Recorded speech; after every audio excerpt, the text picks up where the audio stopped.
अहिलेका नेता र राजा वीरेन्द्रमा यति फरक थियो कि राजा वीरेन्द्रले कुनै गाडी नपाएर बाटोमा बसेको नेपाली जनता रहेछ र आफू गएतिरै जाने रहेछ भनेदेखि उसलाई आफ्नै गाडीमा हालेर लिएर गएका घटनाहरू छन्। तर अहिलेको समयमा राष्ट्रपतिको सवारीमा रोडमा निस्किने जनताको ढाड खुस्काइएका उदाहरण छन्। विक्रमको गणतन्त्र दिवसको अवसरमा पनि यिनलाई प्रमुख अतिथिको रूपमा बोलाइएको थियो। त्यति बेलाको यो भिडियोले प्रश्न हुन्छ कि नेपालको इज्जत त्यति बेला भारतमा जाँदा कति धेरै हुने गर्थ्यो। सुन्दर घोडे, सजिले घोडे, सलामी मंच की ओर आती हुई राष्ट्रपति अंगरक्षित नेपालका राष्ट्रध्वज। विक्रमसम्म 2040 मा वीरेन्द्रले अमेरिकाको राजकीय भ्रमण गरेका थिए।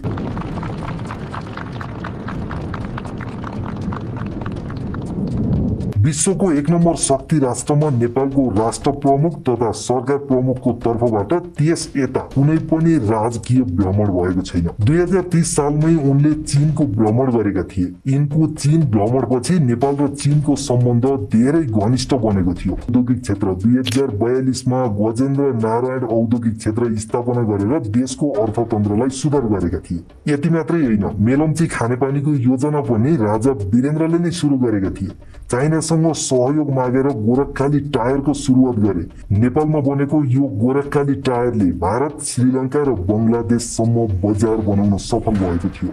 उदयपुर सिमेन्ट उद्योग limited, Nepal metal company, Nepal pharmaceuticals सबै वीरेन्द्रकै पालामा स्थापना भएका थिए। त्यसैगरी विक्रमसम्म 2039 मा उनले नेपाल पाकिस्तान संयुक्त आर्थिक आयोगको स्थापना गर्न सफल भएका थिए, जसले नेपालमा महत्त्वपूर्ण विदेशी लगानी भित्र्याउन सफल भएको थियो। कुवेत र जापान सरकारको आर्थिक सहयोगमा विक्रमसम्म 2038 सालमा 60 मेगावाट क्षमता सहित कुलेखानी जलविद्युत आयोजना सञ्चालनमा ल्याएका थिए।